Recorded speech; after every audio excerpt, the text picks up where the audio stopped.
Hello, hello. Good A morning, slow Grant. start. Hello, Scott. Hello, Heather. Good to see you. And Muddy in the background somewhere. Look at that. Out shopping. Great. Well, that's he's at his other job. He's Walmart greeter. He'd be a great Walmart greeter, Muddy. He'd be awesome. All right. So, no questions. Two people. A little slow. Cooking salmon for dinner.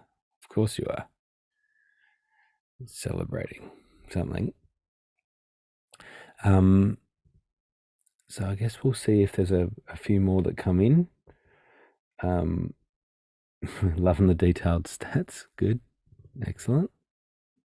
Yeah, we've done a little bit of tweaking there.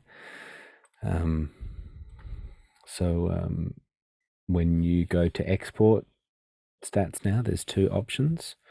So you can get a detailed view or you can get a log. And so you can see every time people entered, or you can get a summary, which tells you how many, the overall time that they spent in Zoom and how many times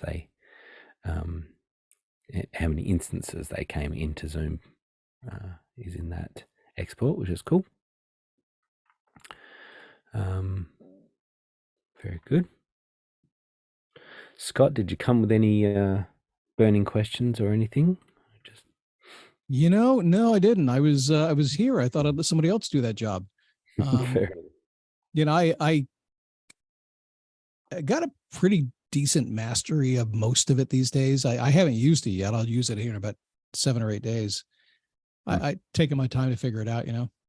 But no, I don't have anything in particular. I guess I'm kind of on the next phase of working on labels, custom labels. I guess I haven't even done that yet. It's just a variable, right? It does that?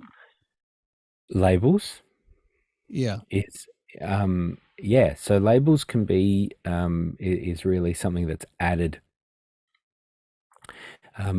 as and we used to call them appendage until we until we came up with label, but it was adding uh, a suffix really to the name of the person. So it will always be, particularly when you have multiple rooms, you'll have the number of the room, the dash, and then first name, last name, and then the label. And so Mm. the label is particularly handy for doing things like VIP, and so that you could, if you have a group or a tag in your attendees, then you can assign a label to say a VIP, which often we use emojis. And there's a certain number of emojis. It's sort of weird. There's some emojis that work in Zoom and some that don't. Huh. And so we've sort of gone through and tested them all and found the ones that work. And so we've often there's some events where we might have an aeroplane, for example, is sort of a hidden code for the income bracket that people are in for a particular group. And so then Oh, that's cool. Yeah, good and idea. then a star means something else, and then you know all sorts of different things. A little uh, four leaf four leaf clover as means something else. So actually the emojis work really well for that. Um, Something that we added a while ago was the ability to append the a whole group, as in just the group, the data within a group. And where I've used that to great effect is where I have state and country information that I've stored in a group of the attendee. And so now it's generally a two-digit, state or state plus country code. Mhm. And when that's stored in a group, then you can add that as a whole label. Now everyone that comes in will have their state and country information in the participant list. Oh, that's Um, cool. that's really cool. Yeah. Yeah. And so Is this now, is this dynamically updatable? so the trick with this is that it only works essentially the first time that they enter Zoom, Okay. right? And so because in the background we're doing a registration with Zoom, and so that's how it knows who that person Okay. is and maintains that name. So you do this really before anyone joins Zoom, and then it will continue each time they come on. Well, that'd be great if it were dynamic. That'd be a I know. wonderful sales tool. You've heard that 1,000 times, I'm sure. So, Yeah, so uh, there are ways, and we have done it where overnight, what you can do is each time, yeah, Muddy, yes and no. Like technically, it can be each time they join Zoom. It depends if there's a new registration that's happening or not, and um, there's a few different reasons why it may be a technical new registration. And so, but it's not necessarily every time because we're storing that attendee link into Zoom. But what you can do is you can force it to be creating a new one, and that's particularly if you're in a single room area. Then you could check the option to reassign on login. Let me get the right terminology there. Um, Let me pull up a dashboard.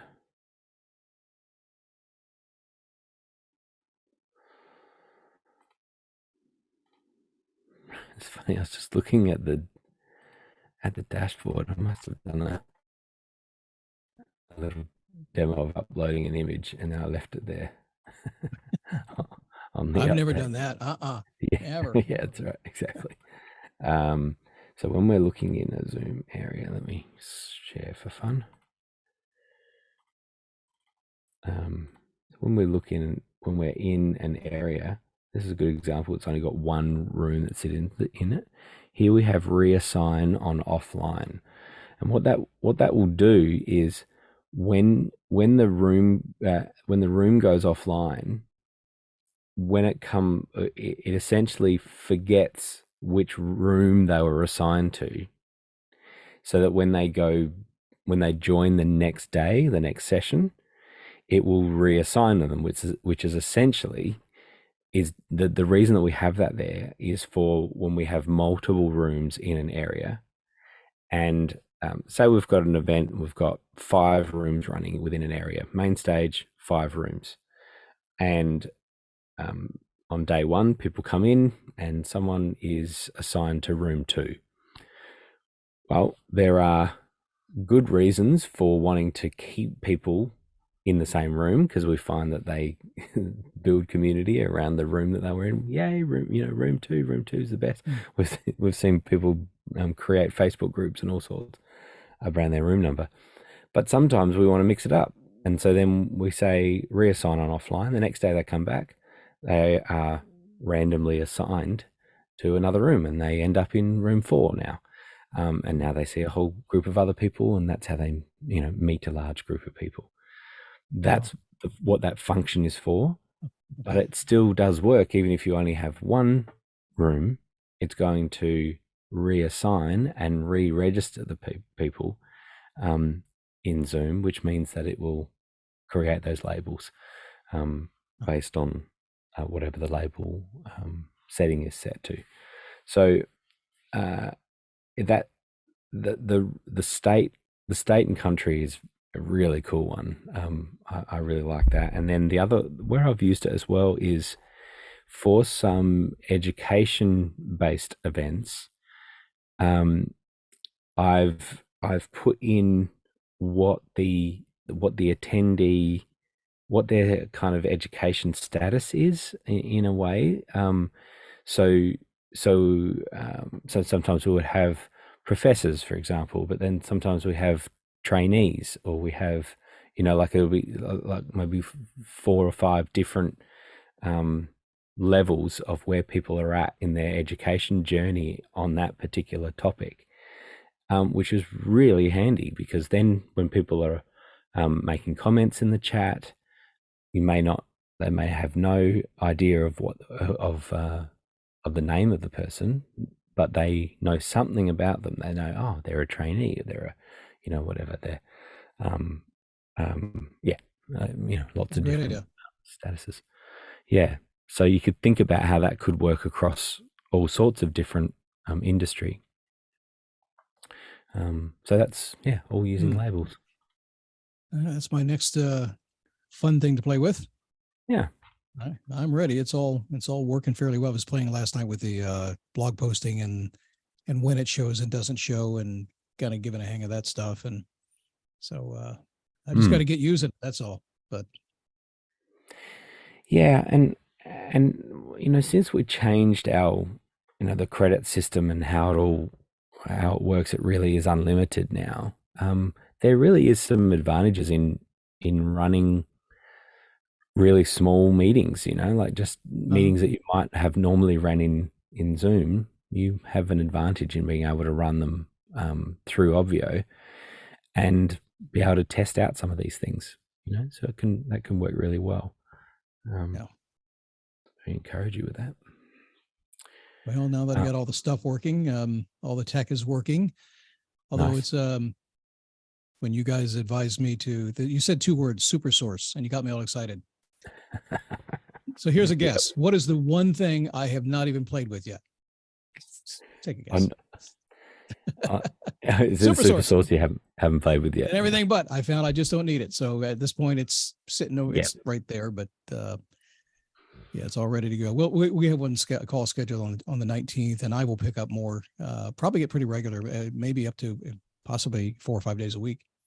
But Nice. once I get it in place, so that's I'm taking my time. Once I get going, I'll be going fine. But I appreciate it. So I'm loving what you've been doing with it, and just need to figure out how to just go leverage it. Yeah, that's great. Yeah, It's coming. you'll love super source. There'll be a need for it at some point, and then you'll be very Oh, I happy see that it there. yeah, Yeah, I think I'm yeah. still traumatized from the first month of setting everything up that I don't even want to look at it right now. But Right. it's I just quickly I'll move on from this, but I did this twofold because I had my podcast and I needed to make a real time YouTube video, and I had two goals. That's to push the button only two times. Push one button to start it, one button to end it, and in Okay. between I record all my audio and all my video all in one shot and no post production. So for the past 3 weeks, using the system I put together here, I've been able to do that, and my post production has taken about 20 minutes to trim the beginning and the end, Right. and I'm done. And I'm using macros and everything else, and literally start it, stop it, recorded to Pro Tools, and doing the whole thing all at one time. So that was very much worth of a month of doing this, but that happens every week. But now the rest of it was set up to be able to do what we're going to do, which is more workshop style meetings, and with that facilitated coaching model, it's becoming pretty popular now. So, Yeah, yep. that sounds All great. right. I'll I'm get out glad of the it way worked. and let other people talk. Thank No, you. all right.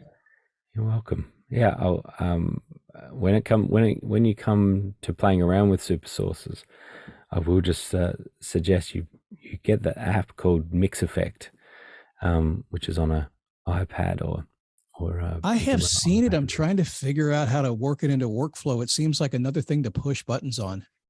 Um, and the, it's, the thing it's that's it's worthy, evidently. Yeah, Well, yeah, the thing that it does is on an ATEM is it creates animation I've seen that. of the super sources, right? And that's not native in the ATEM. So there's some ways of tricking the ATEM to sort of um, to create animation, but it's not built that way. Mm-hmm. The way that you're creating animation is by saying um, Keyframing it. change the location of this, then this, then this, then this, then this. Yeah, yeah. Like Oh yeah, whereas ponderous. with with Mix Effect, you can just tap a button and it flies the videos in and changes, sort of in real time. It's very Yeah, cool. I've got I downloaded the software. I haven't bought it yet because I just thought, well, let's Yeah, settle this in first and see.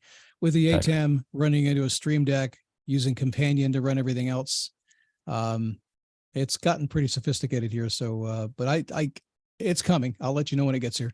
That's great. It's coming. That's great.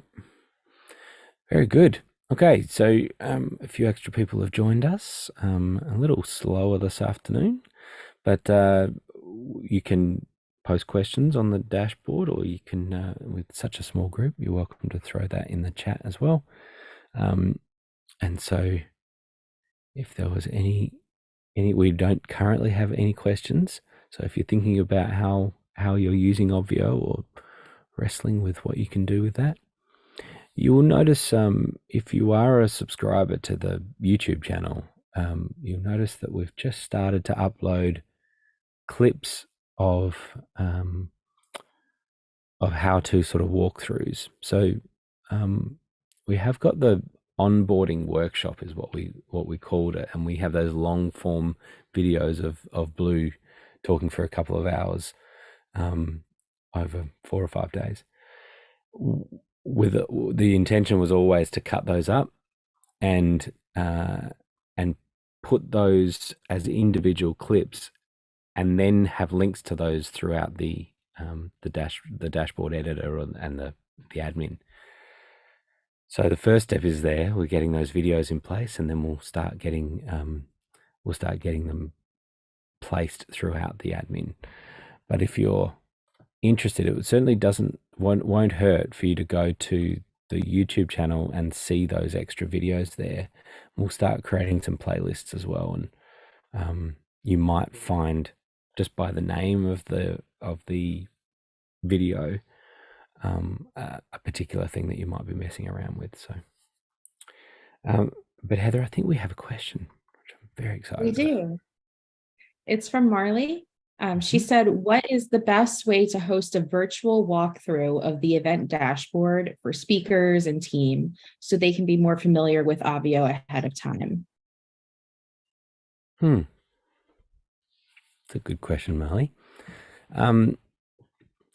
So I guess I would think about, firstly, breaking the team into different groups, right? Because often we find that speakers, depending on how much they're involved in the event, some speakers are just flying in, flying out, right? And so they don't need to know too much about the dashboard, how it all works. You may be just providing them with a registration link, like a direct link into your Zoom meeting, and so they don't need to know too much. And then the team, of course, they need to know more. And so this is it's a great question, because you can get into a place of sort of inception, right, where you're trying to show people the dashboard that they've already come into, and then you're maybe sharing your screen of the dashboard, and they're seeing the dashboard within the dashboard, or they're kind of, and it can get a little confusing for them. But I do find that talking it through and doing a couple of meetings really does help, where you're saying, here's the link. If the dashboard needs a bunch of explanation, then we're doing something wrong, right? Like we've done something wrong in the design of Obvio, and perhaps you've done something wrong with the way you've laid out buttons and things like that. If it's too complicated and it needs lots of explanation.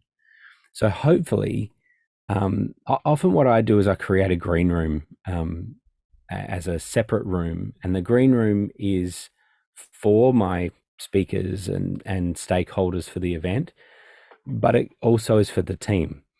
And so when we talk a team, and this can be different for everyone, right? But when we talk a team, we're often asking that in each of the rooms that we're running in a stage, like in a main stage, we want at least a couple of people, team members, that are in each one of those rooms.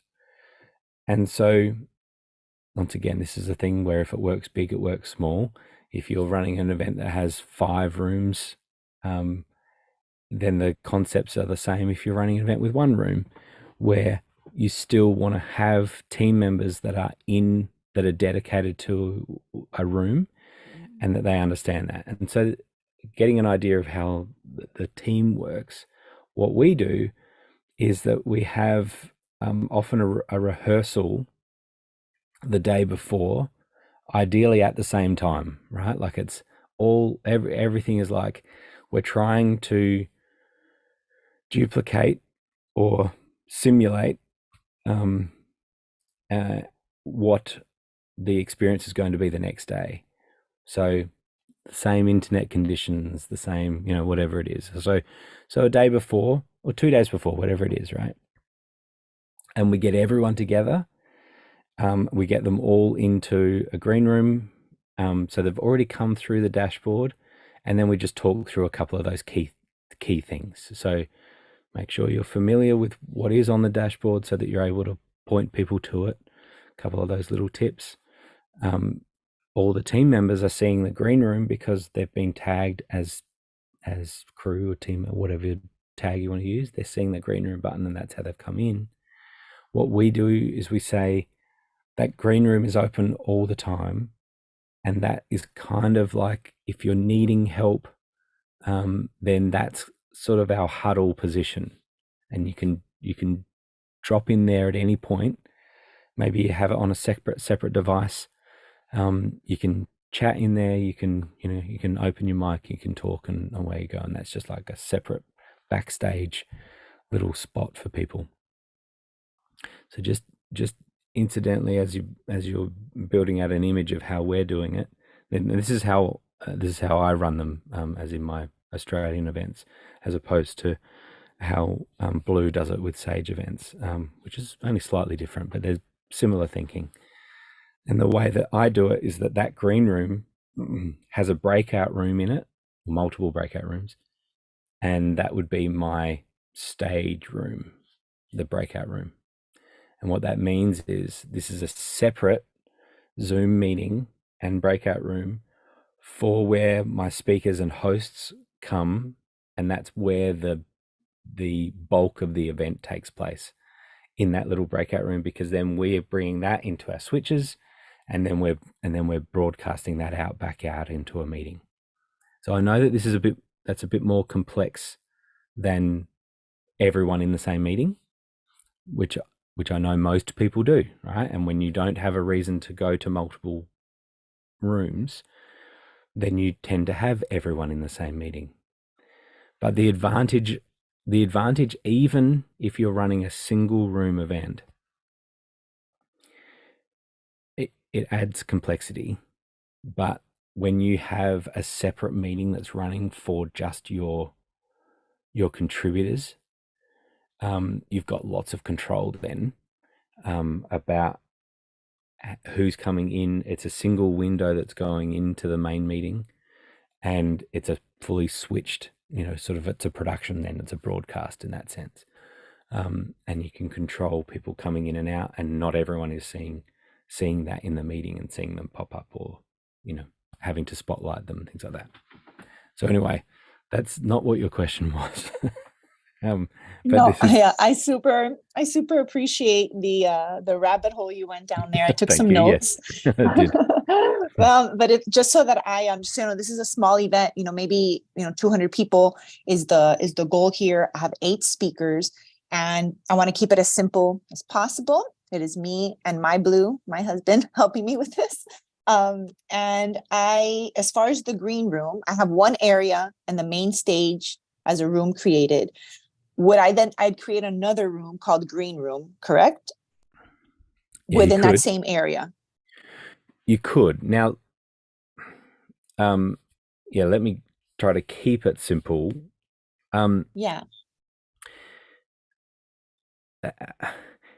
One of the reasons that I do the green room as a separate thing is that because my stage is connected to the green room, because it's a breakout room within that, once once a speaker comes into the green room, they don't need to ever leave that Zoom meeting, right? They go into a breakout room, things like that.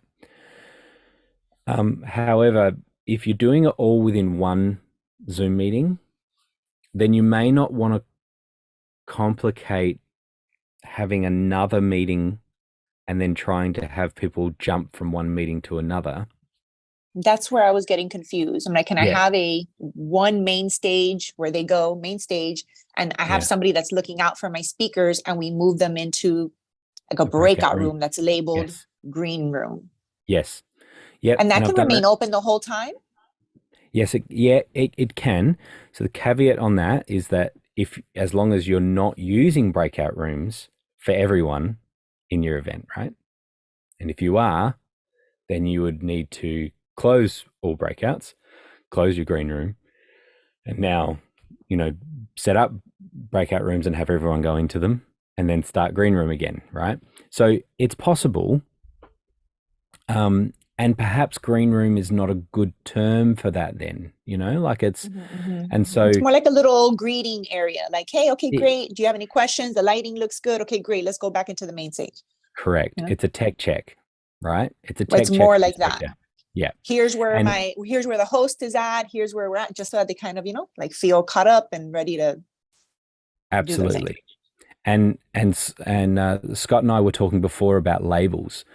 And we were talking about how you can label, you can append something to the end of people's names in Zoom. And one of the things that we often do, particularly when you've got all of your participants and speakers and everyone in the same meeting, sometimes we just put a star we append a star at the end of our VIPs, our speakers. And when that's really handy is as soon as they drop in, you can see a star on their name, and all of your team know, whether they remember the name of the person or not, they can see that there's a star there, and they quickly jump onto them and assign them to your tech check breakout room, and then someone's there to welcome them, right? How do I add the star? Is that within Obvio and the Yes, it attendees, is. or I can show can you. you show me? Can you show me? Is that helpful for everyone else listening too? Yay, not just me. Okay, good. Yes. Okay, good. Let me this is good discussion. Muddy, jump in now while I'm bringing up the labels. Yeah, sure thing. So I hear two things being discussed. Your original question was around how to record and share kind of a virtual tour. And so I've done that with a screen recording software, something like Loom, where I can kind of record my screen and take a tour. One for the team, if I want to show the team members, here's how to enter a room and check people in. But more importantly, the way I've used it is for attendees, not because I think the space is complicated, but because I want them to use all the features. I want them to use the sponsor booths. I want them to use this to see the speaker bios and things like that. So, and to know if they scroll down, there's downloads and things like that. So I've recorded, it's really a welcome. We use it as the welcome pose. So when people first come to the dashboard, there's a video there that says, hey, welcome to the event. Let me show you around the dashboard. You're on the dashboard right now. If you look up above you, there's buttons, and to just kind of walk people through. And so doing that as a screen recording beforehand, and then kind of posting that as a welcome post. That's the original thought I had when I heard your question. What we're talking about Yay, I now is love kind of it. a space to help prepare speakers. So something Both different, things, but both also things. useful. Both things are super useful to me right now. I will record a welcome video. I have Loom. I can make that happen. That's a great idea. And I'm the MC for the event. So it's a great, like, hey, I'm your host, and here's the dashboard and this points challenge and all of that. So that is getting done. Thank you for that. And now how I do the other thing. That's brilliant. Thank you, Muddy, for pulling me out of the rabbit hole. Because I think I fell into the hole before I got to an answer. So yes, we've done exactly that as well. Like a week out, we send out a video. We can give our team members access to the dashboard before all of our attendees do. Hey, come and play with it. Here's a step through of it. This is a reminder too that 2 days before we're going to meet. So get together your questions. We're going to meet, and that's going to simulate what it's like on the day. And so yeah, check out this video and then come with your questions, and we'll make sure that everyone's all happy. And so then that's all low pressure, right? Like this is one of I think the keys to successful, particularly successful digital events, is anything that you can do before the event starts, that you're not doing last minute, that you're not doing on the day, because the inclination or the default position for people is to say, oh yeah, just come like an hour before, or come a half an hour before, and I'll give you a quick overview of how it works. That's the worst thing to do, right? Because like you want to be in show ready state an hour before your event starts, right? And so then you start working backwards, so that, because inevitably there's going to be things that you need to fix. And so if you plan for being ready an hour, even 90 minutes, sometimes we say, is we are ready to start.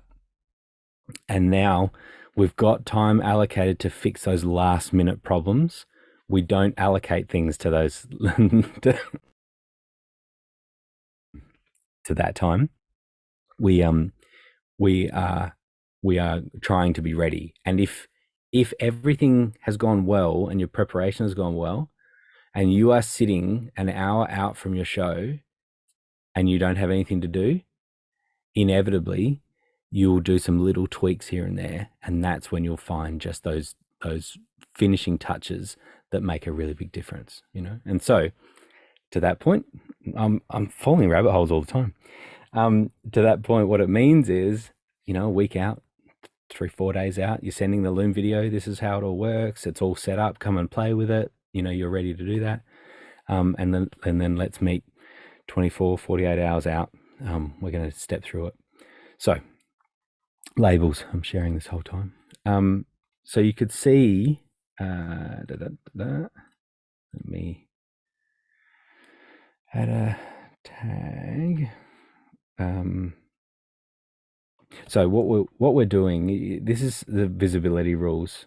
Let me see what I've done here. This works like the same as visibility rules. So you can see that what I did here was, if the tags include speaker, then add the label a star, right? So I'll go through that again. So here. So what we're saying is, what is the visibility rule? So we're saying attendee label will be added when tag includes speaker. And what do you want the label to be? I had selected a star. Now, you can also do whatever you want. You could put text in here as well, right? And just to complete the thought about attendee labels, you can also include a group merge field, like custom field. And where I've used that to great effect is something like city and state information. And so city, state, or state and country often is what I've done. If I know that about my attendees and I create that and I've got it in my registration data, then I can append that to the name of everyone. And so now I can see where everyone's from. It's really cool when you have all of your attendees and you can see where they're from. And all that would mean is that you would have a custom field, whatever that would be. Maybe it's called state, and you could just put in state, if that's what it's called, and that will append. And now what happens with tags?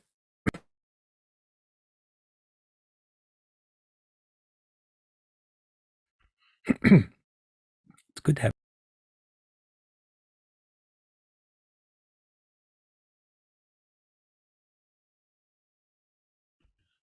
it's good to have a mute button. So what happens with tags is that the labels is that only one label will work. All right, so you can have, and some of these events we might have 10 different labels that are there for different ticket types and sometimes even income category or income bracket, things like that. We might do different emojis for, but it will take the first one that it meets the criteria. Anyway, you can play around with that, but most of the time people are doing labels that are very straightforward, and you've got a speaker and you want it to have a star on it. Great. So now when they come into Zoom, they're going to have a star on their name, and now all your team knows that's a speaker, and let's put them into a breakout room or whatever. Super helpful. Thank you. Thank you. I think that was it for me on the speakers. Thank you for those two great things. I'm sorry. No, one more thing. All of my speakers are registered as attendees. So they're going to get their link like all the other attendees. But I want to have a backup, like the link that just drops them into the main room as a backup. I want to have that link somewhere for myself, for my team, for the people that aren't tech savvy, that are going to inevitably text me on the day of, I can't get in, even though I do the Zoom video, even though I do a walkthrough, someone's going to be like, I can't get in. How do I get that link? Yeah. So that is a registration link. So let me share again. And that's it for my questions. Thank you, everyone, for your patience. It's good. This is all really practical stuff. So within an area, and then within a room, so if you've got just your main room, you've got registration enabled. I think we should change the name of this, but this is what it's called currently. Anyone live near Route 66? It's just a little nod to you. So what you can do then is that what this link does, if you were to have a look at this, this is a link that you can give, and it's designed specifically to give to speakers, so that I may be already joined. It might not like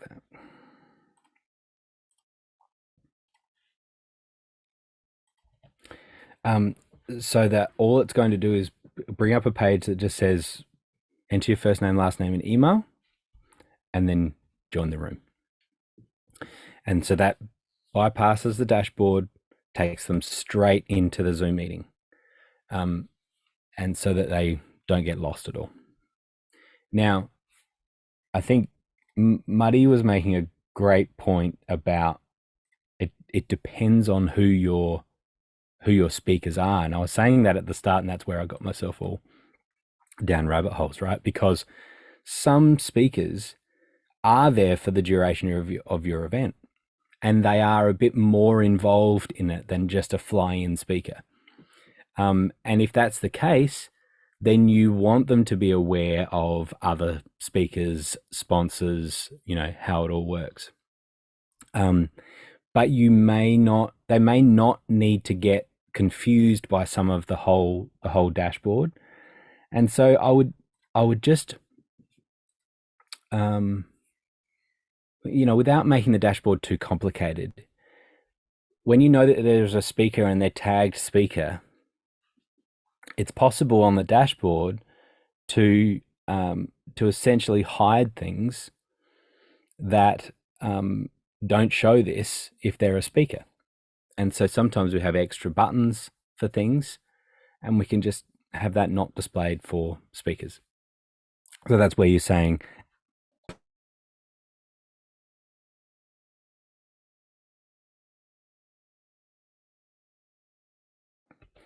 how many times have I been sick on these calls?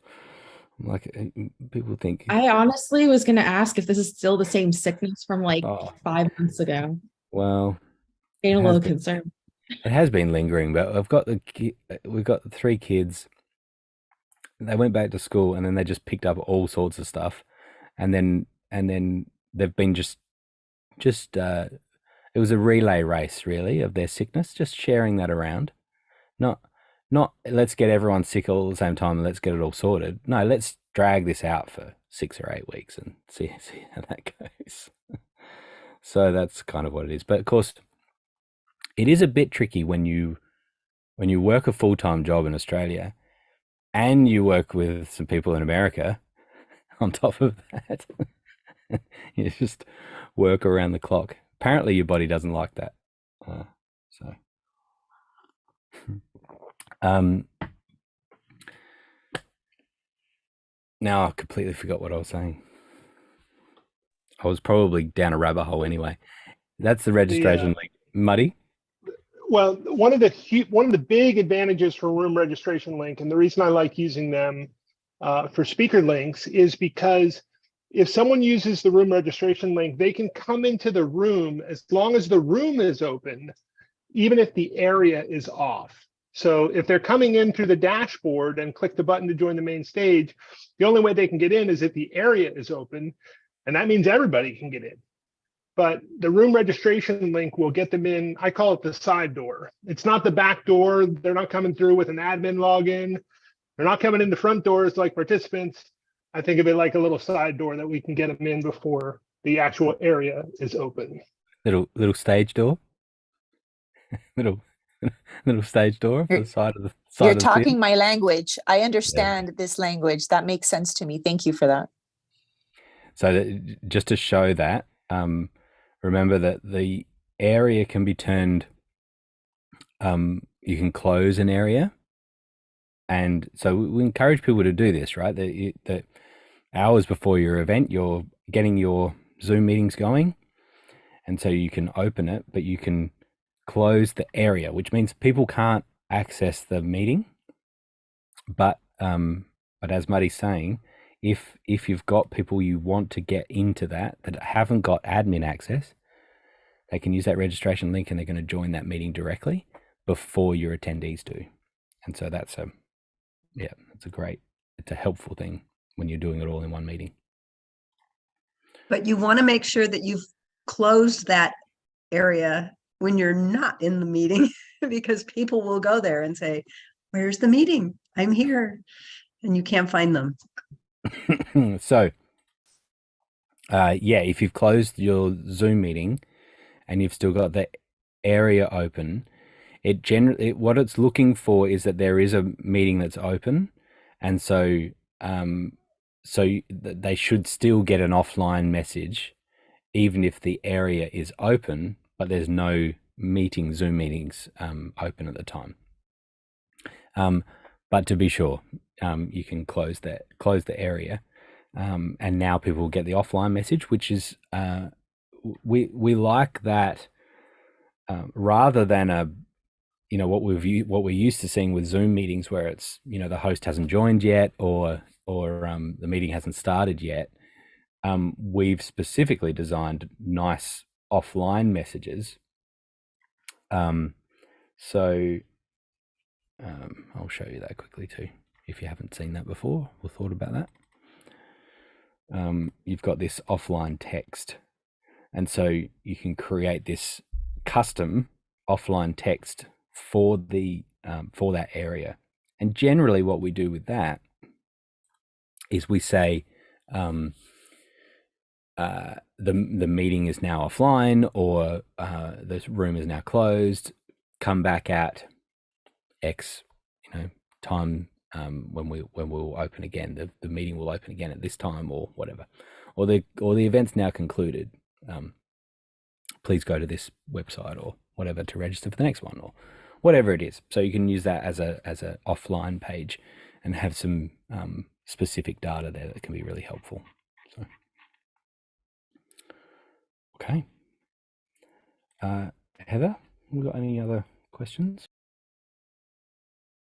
Not through our system. If anyone on this call has a question, feel free to let us know if you haven't put it in through the dashboard. Go, Maddie.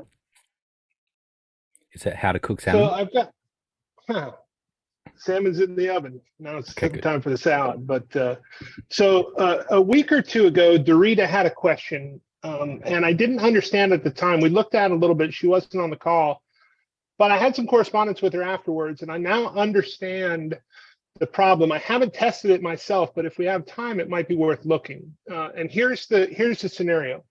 In a post on the dashboard, in a blog post, the question was, if the content of the post is only a photo, it's the only thing in the post, her experience was that the ability to then change the date of the post disappeared, because her question was, how do I make that post appear at the bottom of the list or at the top of the list? And posts show up in chronological order. And so the way to change a post's position is to change the post date. But her experience was, and again, I haven't tested this, so I don't know, but if the content only had a photo, she wasn't able to access the post date. So I at least now understand the problem. So I'm sharing it here. That reminds me why I had this picture on the dashboard, right?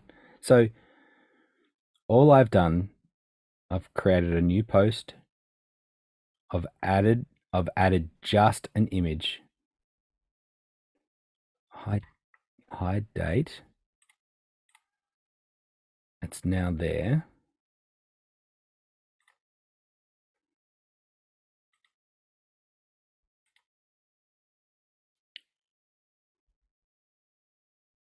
So I'm now changing the date. I'm saying hide date. Let me think.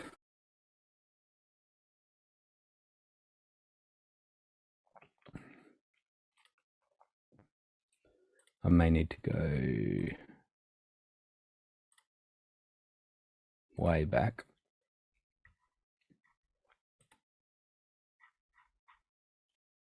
I don't know if you're seeing that, Muddy, but I'm not able to replicate that. I'm able to. Yeah, I can see that, and I don't remember if there was a specific. Oh, his salmon's I breaking. mean, I would have. You're getting some. And so You're cutting out, Muddy. I'll do a little testing myself. I could. Oh, there we go. Okay. Well, you got me very excited about a real challenge there. But see if something comes up that you find a little. I wonder if it's not got to do with the image itself. Something else there. There might be a little bug, something, but I don't think the content would change it. So anyway, see what you come up with. Cool. Anyone else? Challenges, questions, queries? Wow. Gratitude. Thank you so much for answering all my questions. Bye, everyone. No worries. Bye, Marley. What's new?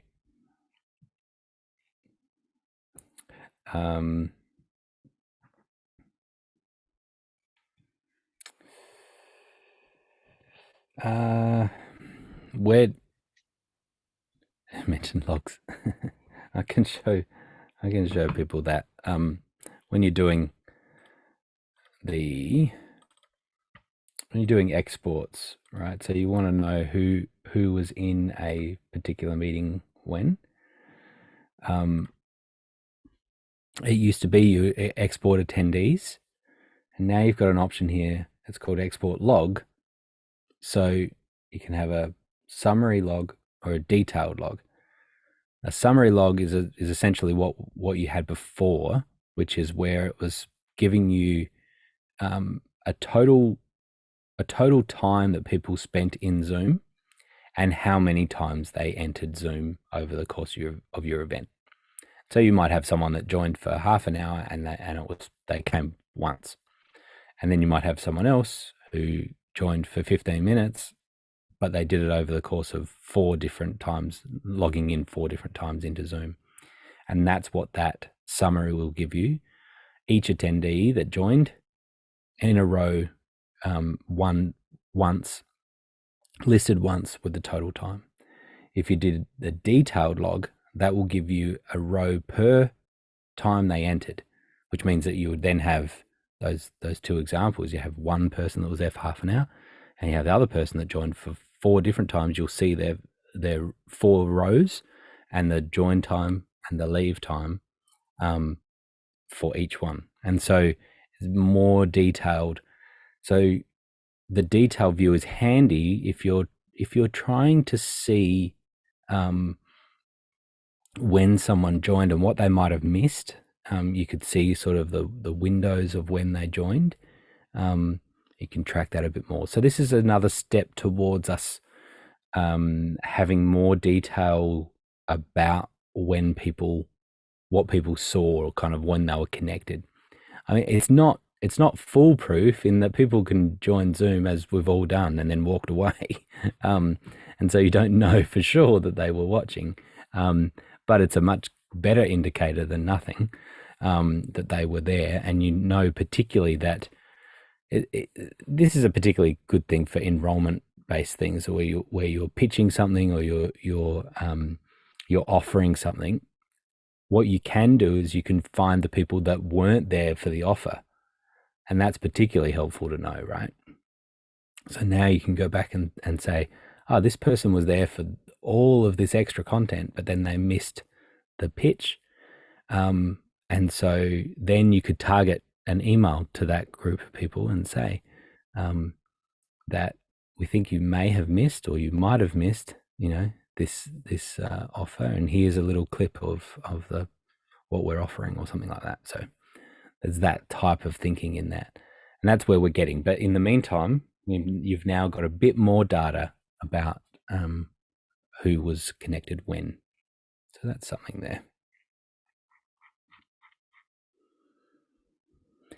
Talking about what's new, there is it's too early to talk about, but it was I just tease you with the thing that Blue and I are never short of ideas, and we have a new idea, which I think is a bit of a game changer for it. So there's an absolute tease, and that's as much as I'm going to say, because it could be difficult to do. It could be difficult, but the thing is that we think about what are different tools that people need to use for their events that we could potentially build into Obvio, and so that's the type of thing. So if you've got any ideas on that sort of stuff, then you're welcome to offer those up. But that's the type of thing that we're thinking about, as well as all the other things that are in the pipeline as we build out those stats that we're talking about. Doing the final touches on the marketplace, that's been a real challenge, and so we're needing to finish that up, and have broadcasts completed as well. That's still technically in beta. If you don't have the ability to send emails from Obvio, then, and you would like to do that, then you can just email us at help@obv.io, and we can enable that for you, so that you can just play around a little bit with being able to send emails directly from Obvio, which is particularly helpful.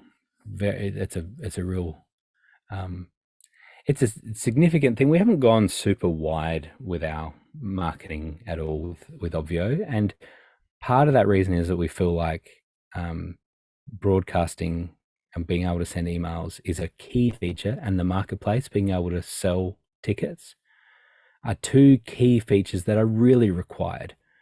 But we didn't have that initially, because we started out by leaning on our integration with Keep and MailChimp and things like that. But having it all in the one system is really required. And so you can see once we get over that hurdle of being out of marketplace and broadcasts all out of beta, then there'll be another kind of push, I think, sort of publicly with having more people use Obvio. So that's the thinking there. And Grant, we do have a question that came in. Yes. All right, this is from Tamara. She says, I love the idea of a separate meeting for the speakers. Can you explain the barest bones of the tech needed to bring them into the main meeting? Look at Muddy. Yeah, good luck, he says. The barest bones. Well, you know, we often talk, and Muddy, you could have a stab at this as well, but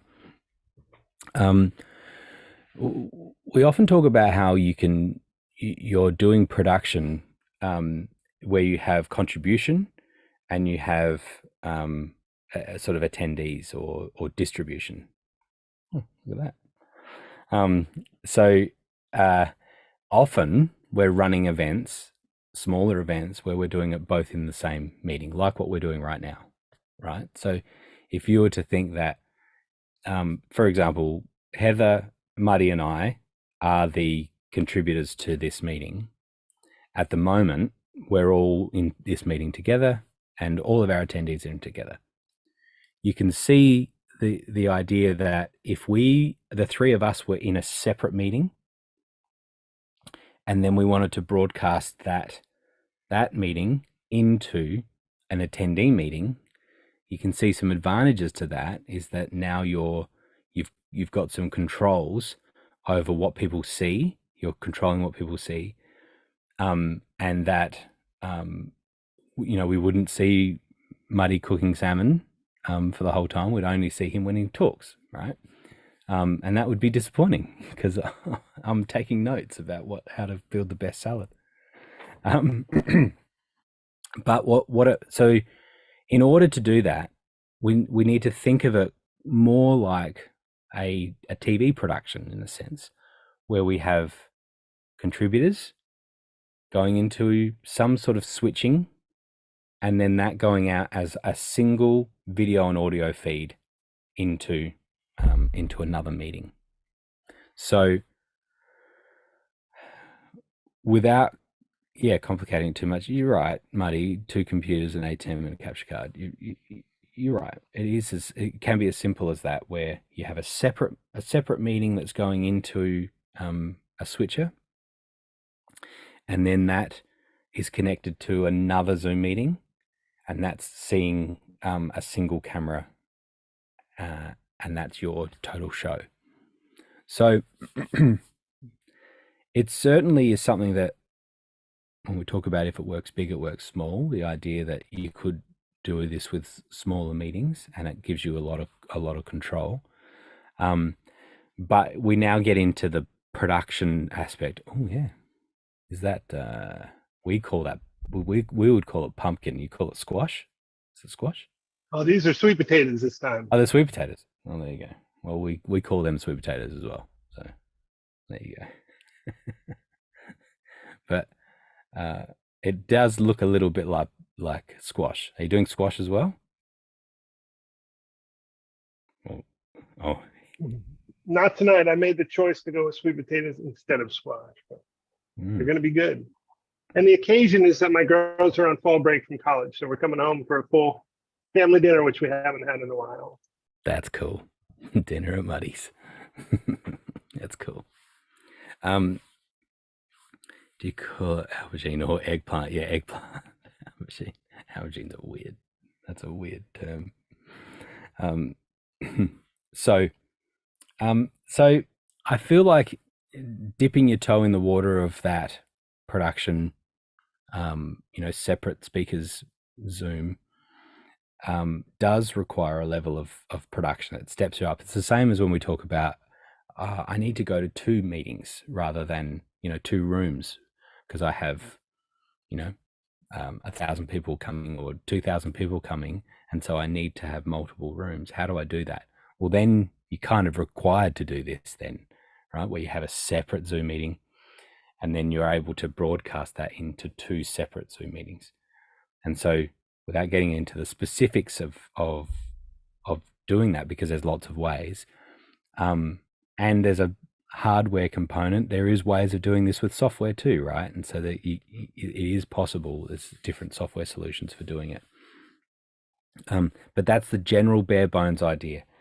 Having a Zoom meeting that you're bringing into some sort of switcher, so you're seeing the full screen of who's speaking, and then that is going into some sort of capture device to connect to another meeting, and now the other meeting just sees it as a camera, as a single video feed and an audio feed.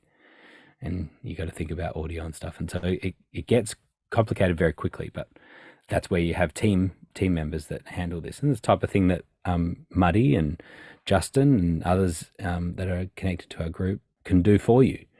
It's a type of thing that I really want to have a separate speaker meeting, and I want to have attendee meeting separate, and I don't want to have to handle any of the production. It's the type of thing that Muddy could do for you at a very reasonable price. There you go, Muddy. And he'll give you his recipe as well for salmon. Hopefully that helps. Can I? Yes, you can. Can I add and that's a great explanation. The way I think about it is we need to take the output of one meeting and send that in as the camera to the second meeting, right? So if the speaker meeting, we want to have the speaker meeting and we want to take the output of the speaker meeting, and then we want to send that in as our camera view to the audience meeting, essentially. And the real question to ask is whether this is a one-way or a two-way presentation, right? If this is just this is a presentation, which I think of as kind of one way, it's more simple because you only need to take the speaker meeting. And so you can have a meeting on a computer and you could duplicate that. You could plug in an HDMI cable to that first computer, the speaker meeting, and put the screens in mirror image. So essentially whatever is showing on the screen is also being sent out the HDMI input. It's better if you have more than one screen, so you can kind of differentiate, this is the screen that we want to be kind of our final output of the meeting. But you would be sending that out over HDMI, either into a capture card that's plugged in and shows up as the camera, or ideally into an ATEM where you can kind of cut between different things, pre-recorded videos or graphics or the speaker stage, and send the output of the ATEM as the camera into the second meeting. And you can have the audio follow that same channel. You can send the audio out over HDMI, and it can either go through the capture card or through the ATEM. Now that all works great if it's one direction. If you need to get audio and video and gallery views back into the speaker stage, then it gets harder. Then it's no longer the bare bones way to do this. But yeah, hopefully that helps. That's good. Talk about rabbit holes, because that's the thing. That's what happens is that we've Muddy and I and Blue have all built systems, really complex systems, to be able to handle this, because inevitably we say, oh yeah, but we want to be able to hear people if they want to be able to talk to the speakers. You want to do a laser coaching session, or you want to do you want to just open up for Q&A. If they're in 2 separate meetings, we need to connect them in a two-way way so that they can be heard. And then, actually, we also need them to be able to see what's going on in that other meeting if they're going to be able to, and so now you can see the diagram has lots of interconnecting lines. So, but it's worth it. And that's how you do a complicated show. Hey, Grant, can I take you down that rabbit hole just a little bit deeper? You can. Actually, it's simpler. Just clarity on the Zoom room, the second Zoom room on a separate computer. Maybe I haven't gotten down here yet. Is that coming off of Obvio, logged into another computer? Is that where we're getting that separate room? Yeah, yeah, totally. So we were talking before about a green room, which could Yeah. be an area called green room. And because it doesn't have, you may not have buttons anywhere for attendees to join that green room. It's kind of just another hidden room, right? Okay. So So so it's an area with a room in it, separate area. correct. That's the key. Okay. Yep, correct. Okay, good. Yep. I got the rest of it. That was the hard one. Thank you. Cool. Yep. I see Tamara was just talking about the event I'm thinking of using is for an audition event where I send the auditioners into the main meeting. They do not need to have access to the meeting. Yeah. I see. Yeah, so then you've got a way of, hey Tamara, you've got a way of having multiple people watching the auditions without them necessarily knowing who's watching. Is that kind of the thing, or them being in the same meeting? I think you've got no audio there. Is that me? Something else muted somewhere? Double mute somewhere?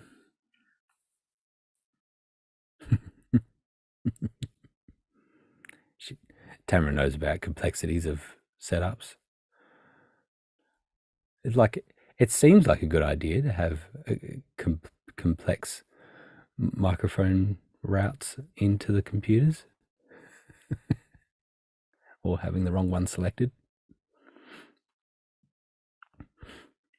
or a judge room in the Let's audience. try that. Yeah. Did that help? There we go. Gotcha. Yep. Ah, oh, the little streamer X, it's killing me. Yeah, right. It's not as cool as the Roadcaster. It just isn't, but it does the job. Okay.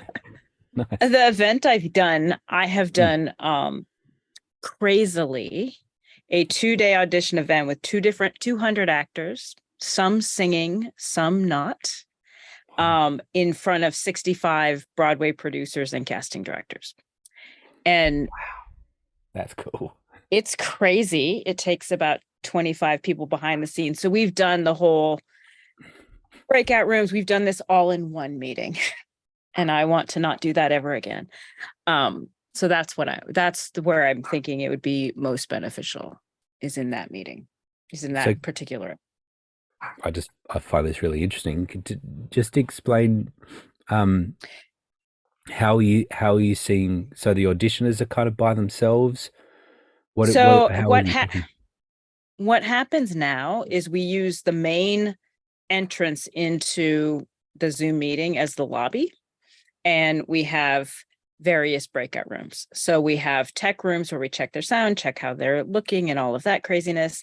And then we have the main room, and then we have a breakout room, which is the theater where they go to audition. So just like a regular audition, they'd be in a waiting room. That's our main room.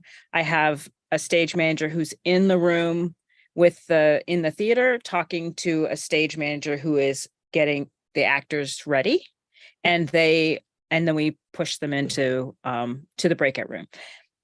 What's obviously bad about this, particularly with the singing folks, is that we can check all their sound all they want, but once you transfer from a main room to a breakout room, their original audio, which allows them to sing, flips off and all of that craziness. So obviously that was the bare bones way you do it in 2020 and 2021 when you have no other options. And now that it's 2023, the ideal would be to have them in a separate meeting and be able to prep them and just bring them in knowing that their sound is checked, so that that's not on them, that's on us.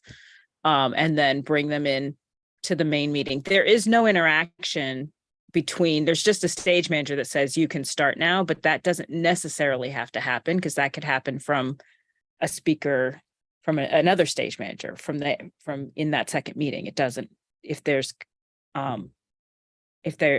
communication between the two. So I can change the tech part of it, but I'm just wondering, that seems to be the better way to do it, so that I can have a separate meeting. We set their tech up where they're ready to go, and I bring them in they don't have to do anything. They don't have to flip their cameras around when they do crazy things like use an iPhone, you know, and all the things that that happen that we've been very gracious about up to this point, but I think we're less gracious about bad tech in 2023. Nice. And you know, I love this application too, because it's you know, you were forced into it, as you said, and now you're continuing to do it because it makes sense to do it online, right? Like there's no reason not to do it. And people that are thinking, oh, but the sound is not as good, or the, you know, whatever, it doesn't look as good. It doesn't need to be. It can be really good, right? Like it can be a great experience. And from an auditioner's point of view, they can spend as much time as they want getting that all working really nice. So they're controlling it. Like it's actually, it's a massive, they're not walking into a unknown room, you know, unknown situation. They control the situation, which is really cool. Let me just explain now that I understand that. I'll give you an insight into it. Another thing that we did where we had an event where it was just panel discussion, but it was a panel discussion would lead directly into another panel discussion. And so it would be a different panel. And so we'd have 5 people, and then we would say, thank you, that was a great session about that. And now we're going into our next panel discussion, and bang, here they are, the 5 people. And the way that we did that is kind of like a festival stages, A and B stage, you know, like 2 different stages that are, you know, connected to each other. So there were 2 separate meetings. And what we were able to do is prep those people, the panel, make sure everything is all working, everyone hearing each other, they understand what's going to happen. Okay, great, you're on standby. In about 5 minutes, we'll be coming to you. And so from a production point of view, we had 2 meetings now that we could choose between, because we have a switcher, right? So now we're switching the audio and video. And so we're able to mute the, you know, A stage when we've got B stage on. And we're not cutting to that on the camera so you can't see it. And because we've got it muted, so now we're thinking about audio and having, you know, like a roadcaster would work fine, having something with multiple inputs and being able to turn that one off. Now your stage manager can be prepping that auditioner, and they're all happy. Okay, great. And the next thing you'll hear is, you know, whatever. Person's going to say that you're now ready, or I'll come back on and say 3, 2, 1, and you go. And so you can totally do that nicely. So then you could have as many as you want. You could have 3 stages if you want, and you could be prepping those all. Yeah. So the cool thing is then you've got people that are, okay, thanks, your audition's finished. Awesome. See you later. And now we bring the next person in, we prep them. Okay, you've got a couple of minutes and then you'll be on. And all of that is hidden away. And to your point, they're doing their tech, nothing's changing, nothing's moving, and you can see them in a multi-view. You know that they're ready, and okay, and now we've got Tamara. Tamara, take it away. Yeah, you know, I love that, because I mean we've had to. I mean it's been pretty elaborate for a regular Zoom meeting. Because we move them. We have a stage manager who literally moves them in and moves them out to just check to make sure there weren't any problems during the audition. So we have a whole behind the scenes people who have gone through this whole process, and you know, making it accessible for people who can't hear is very difficult in a breakout room because we don't have those capabilities yet in Zoom. We're getting there. So you know, that would be great. Like that would be my dream, is that I just have the ability to switch people in, because I have different steps along the way that they go through to check sound, to check lighting, and they have kind of a little flow that they come in 10 at a time. They see 10 people, then we bring in the next group, and you know, people are able to follow along. They've got all of their headshots and resumes already delivered to them, so they just flip through and make all of their notes. So that's been really cool. But that would cut the tech issues of having, well, it would take less responsibility on the actors who are, you know, we spend the 2 weeks before teching every single actor. Like I can light in That's Zoom cool. with a desk lamp. So, we tech every actor to make sure they have like their computer set up the best way so that they're not worrying about that day of. Obviously the singing part of it has been our biggest, we do a day of just straight up monologues. Those go really well. The singing goes as technically savvy as an actor is, because if they don't understand that they have to return on, no matter how much we tell them, the Zoom, original sound so that they can hear, so their singing isn't cut off. It's going to be a disaster. So it's half a disaster of an event. Yeah. And I have equally non-tech audience members. My producers and my casting directors are also not tech people. So to keep their access as easy as possible, then we also are dealing with two different things. The other thing that I think it would do is it would allow us to do a little bit more with the producers and casting directors, because in the past that was a real live event. So in between sets of actors, they could talk to each other and they could do things, but now no one does, because then the actor could see that information. So I think that would allow us a little bit more connectivity between that group of audience members as well, because it would keep the actors out of their space. It's a really cool use case. And Amy, I agree with you. It could be an amazing reality TV show. It's super cool, because we used to do this in person and had only New York actors, and now we do it with actors around the world. So it's pretty cool. I love that. We do the same thing for a writing event, and it's amazing to get to work with writers around the world. I produced a writer from Australia that I met online, and got to develop her show and produce it here in LA, and we're going to take it off Broadway, and it all happened through a Zoom event where we did a pitch event. So love it. It's pretty cool. I love that so much. When I was like 19, I went to New York and I just saw 5 shows. I just went back to back shows. I love it. Yeah, I love it. So lots of that just makes my brain explode, because I think there's some really great use case. And what you were talking about there with even the processes of the breakout rooms, you could totally still do that. And then you get to that last one, and now it's like, okay, final check, everything all good. Okay, now this is why it's going to work. And then you're going to, you're going to see, or we're going to tell you. Do you know? And I just know that you understand this because you're more technically savvy than most.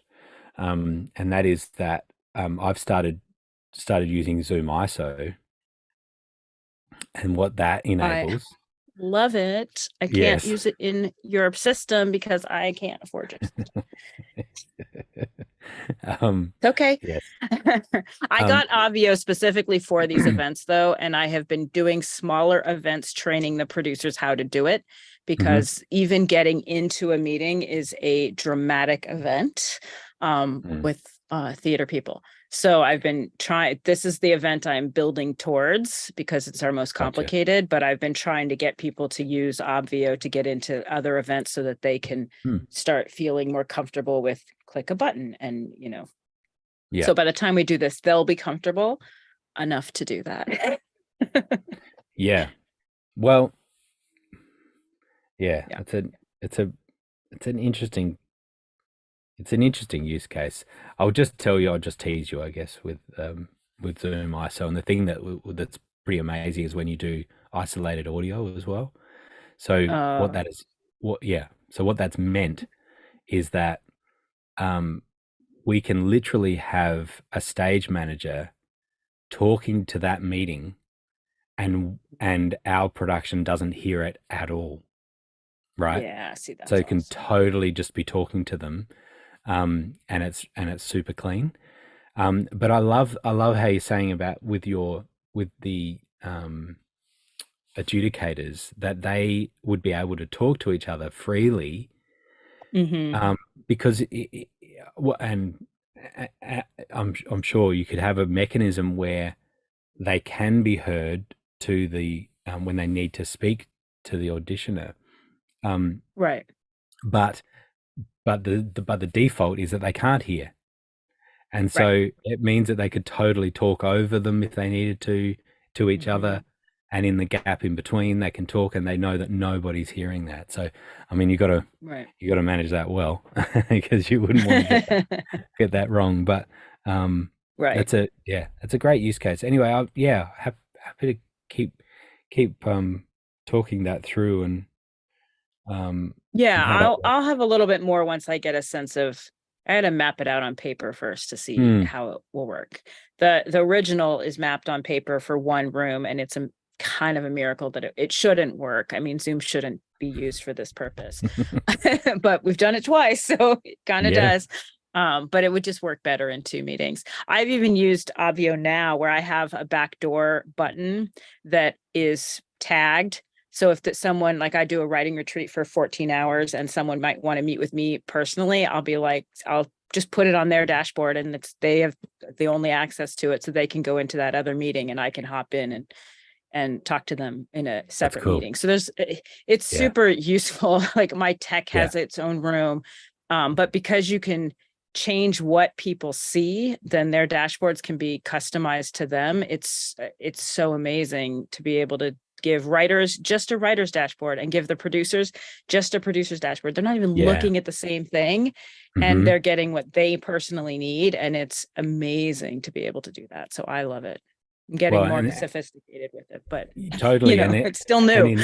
And in this use case, you would have exactly that with 2 separate Zoom meetings that they would go into. Yeah. Actors would go in this way, and the adjudicators would go into another one, which is super cool. And for other people that are thinking about how does this apply to your events, something too that we think about is how you can dynamically change data. When you have integrations where someone might purchase an upgrade, for example, and you can tie this in with Zapier, and there's a few tricks you can do, but what it can do is then tag that person with a VIP status or an upgrade status, and now on the dashboard you've got some resources, for example, or you've got a special video or something that now displays based on the fact that they had a tag, they've got the upgraded tag, and all of that is automated. And I could imagine even Tamara having something that at the end of the audition, there could be then something that displays on the dashboard as okay, this is what happens now after your audition, or whatever it is, right? You can kind of I mean, automate that it's super amazing to be able to do that, because I'm able to do that. I've got a speed date where basically writers come and pitch to producers. They have 2 minutes to speak. Producers have 2 minutes to think, and they go through this whole cycle. And it's been really helpful because all the stuff that the producer needs is right on their dashboard. They're like, I lost my paper. We're like, just click on the button and there's that writer's work right there, ready for you, that resource. And then from the writers go through 2 different rooms. They go to a coaching session and then they go to the pitch room.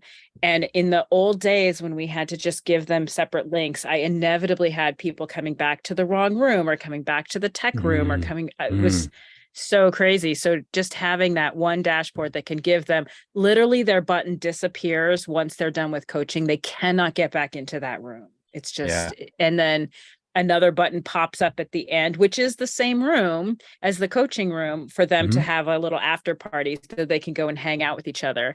But they're labeled differently, so I don't have to have separate all kinds of craziness going on. So it's a godsend, because I was doing it manually for so long that I was like, oh no, I can't. I'll rather pay this out of my own pocket and just have the convenience, a better life. Yes, that's great. I love brainstorming with you on this stuff, because it's some really, really cool use case. We are asking Zoom. We're talking to Andy, and I keep saying what we want is like a producer version of Zoom, and where when attendee drops in, they can just hand over all permissions, to the producer. And now we can turn on original sound. We can change their camera. We can unmute, you can do unmuting and whatever, right? But you could change all the Zoom settings, everything. make it widescreen, Mm-hmm. turn on HD, all of this stuff. So you don't have to teach anyone that. You just say, just give me Right. control and I'm just going to turn all these things on and manage it Yeah. for you. That will be ideal. I think it might come. So Hopefully. yeah. Can't complain too much. They're doing so many amazing things. And, Yes. we broke Zoom and turned it into something that it's not, right? I mean, it was never Absolutely. considered for any of these things. And the things that we're all experimenting and doing with it is outrageous. It shouldn't be Totally done, is. but it's great that it's it an is. edge case. It's an edge case when the bulk of their customers, Zoom customers, are education and higher education and Yeah. and corporate. Like it's not using it for production and events, Right. but they're looking after us, as much as they can. They throw us a They're bone nice every to now us. and again. Yeah, exactly. And just lastly, I'll quickly say that there was an announcement at Zoomtopia about Zoom Rooms, not to be confused with the way we call Zoom Rooms, but the product is in the conference room system that they are building in Blackmagic support for Decklink cards for being able to do ISO in and out, 4 inputs in and 8 outputs, ISO outputs from Zoom Room. And a Zoom Room can join an Obvio meeting. I'll just sit that there for you. Awesome. Robin, Thank you so much. No worries. Robin, you've been very patient. No, I'm just like, my mind is blown by how Tamara has turned Zoom into this fantastic platform for her to use. I mean, like, kudos, like that's amazing to listen to. And this whole topic has made me go like, oh, gee, I wasn't even thinking any of these things. So sorry, Grant, to like dumb it way down for us simple folk. I was going to have a speaker come in to my event, but I didn't know I could do any of these things. So I was just going to have him join like everyone else and just kind of wait his turn to speak and then go back. But it would be a great idea to be able to, converse with him before it starts to make sure everything is good. Like, Totally. Yeah. And so the most basic way of doing that is what Muddy was saying with that registration link. So let me just show you that again, just to make it really clear. And this is super simple, not a production thing in any way. So when we go into a Zoom area, so we've got our main stage. This is the event that we're in right now, by the way, which is why it says we've got 12 people in here. So when we come here, you ignore this. What you're seeing there is an enterprise feature to be able to have a registration link for an area. What everyone has on a pro account is a registration link for a room, right? So we've come into the area. Now I'm coming down to the room, and now I can get this registration link. And so you literally can give this link to your speaker. okay. And then the key thing is what Muddy was saying too, is that if you close the area like this literally means no one can join this area right now. But we're still in the meeting. We've opened it, we've joined it, we've started it. Anyone that uses that registration link, this link in here, they will come into the meeting. They'll be there in Zoom, but yet none of your attendees will be in there yet because you've got it turned off. Okay, that's the magic button. I appreciate you going through that again. When you did it, I'm like, oh my God, like what? And it just got bigger and more exciting. And I'm like, oh my God. Yeah. so it's a great way of doing it. And we often say to our speakers, can you come 30 minutes before? When we say 30 minutes, inevitably it's like 20 minutes, right? You say 20 minutes, they're going to come 10 minutes and it's too fine. So you say 30 minutes. And if they do come 30 minutes, it's fine because you do a quick little check with them And then you say, this is great. Please stay in this meeting now.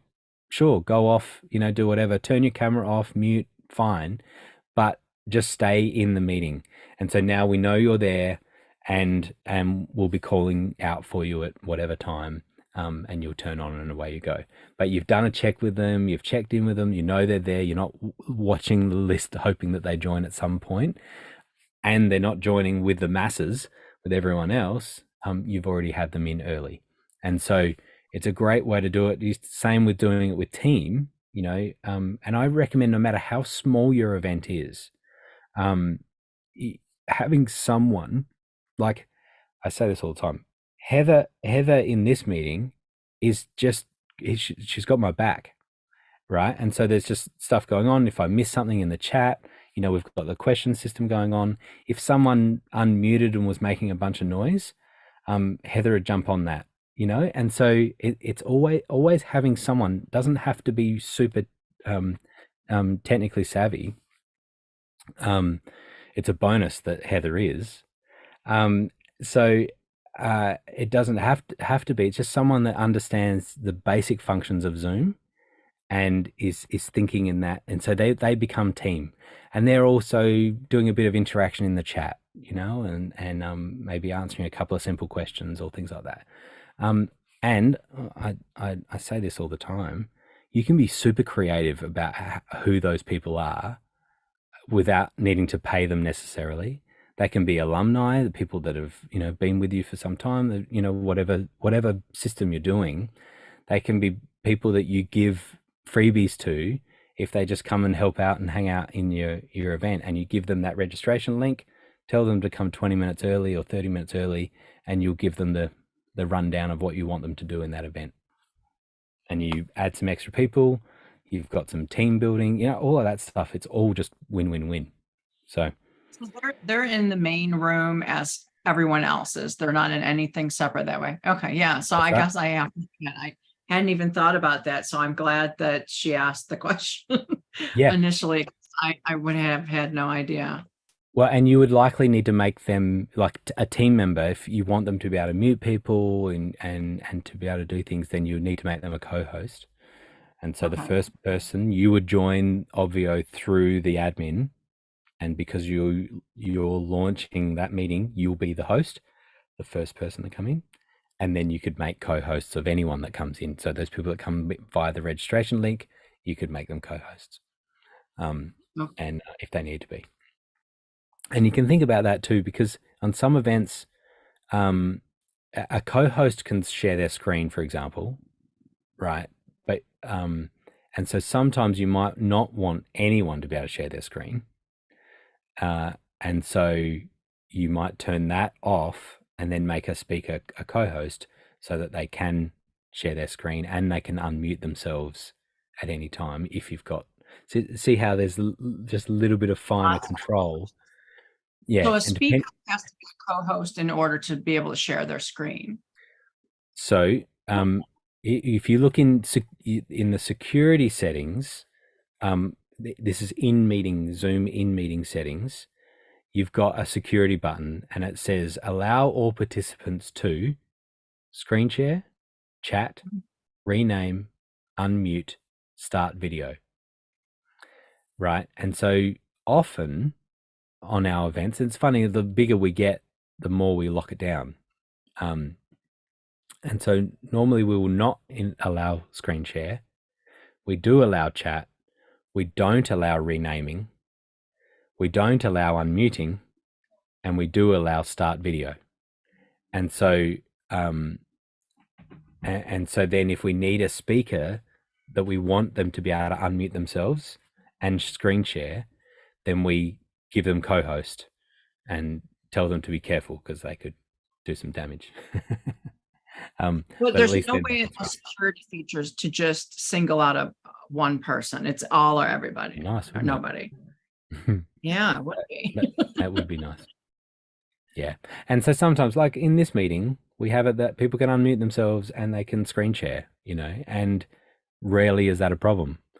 But when you add, I have these events that sometimes you have 600, 700 people in a meeting, and you forget that you haven't checked and you've got screen share on, and someone just randomly screen shares during the event because they don't know what buttons they're pressing, right? And so you're like, okay, we need to turn that off. So Thank you. That was very helpful. Great meeting today. Very Great. useful info. I'm glad. It didn't feel like it was going to be much of a meeting at the start, but it's turned into one. So I do have a sick child that's not doing very well, and I will need to jump to. Is there a couple of quick questions there, Heather, we finish off? Yeah. So John said, go high level status. Is there a specific location to find out what is supported and what is the best practice with Obvio? We need to go back over it again with Blue. There's been a couple of instances where the connection has been disconnected on Go High Level, like at an individual event level.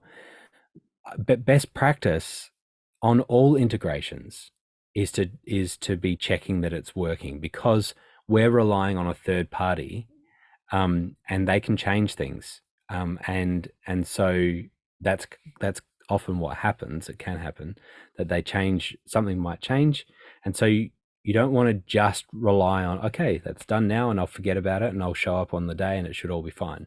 No, you want to be regularly just checking in, making sure everything's all looking nice. Blue will do another walkthrough again of connecting high level and how to make all that work. But it is relatively straightforward, and the principles are the same with all of our integrations. That what we're doing is we're receiving first name, last name, email as a basis, and we are sending back a login token. And now it's just telling it, where do you want to store that login token, and kind of just completing that loop. But that's the basic, the basis of the integrations. And then of course you can add tags and things like that, and that's where it gets a bit more complicated. But so I would play with it, get it connected again. We know that we've got people that are using it now and it's working well, and we just need to keep on top of it, make sure that nothing changes. So cool. And then the last question we had was from Jeff. He just has a feature request. Would you be able to add a simple copy and paste sign up URL like you have for the event link?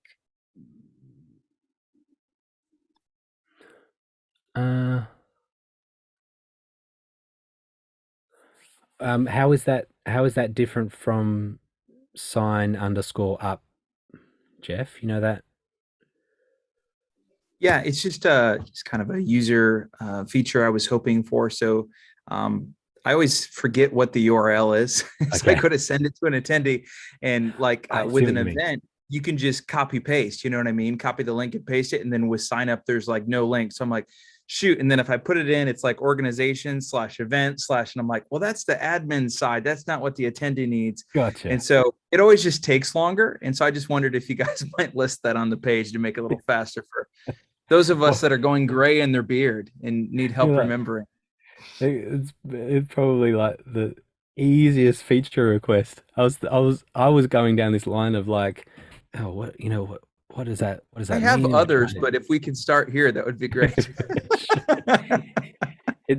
It seems very reasonable. That, can you just give me the actual link? What is the sign It's up the link? dumbest thing, but if I look at what I waste time on the most in Obvio, it's remembering what the stupid URL is for the sign up page. That's really valid. Yeah. Oh, you're muted, Grant. There you go. Yeah. I'm talking to my family, telling them I need to come. So I am going to stop. I am going to make a note of that, Jeff. Thanks, man. Sign up link. Yeah. Cool. Thank you, everyone. I must run, but you can join us next Wednesday at 8 a.m. Eastern, and can do it all again. Ask a bunch of questions. Thanks, Heather. See you, everyone.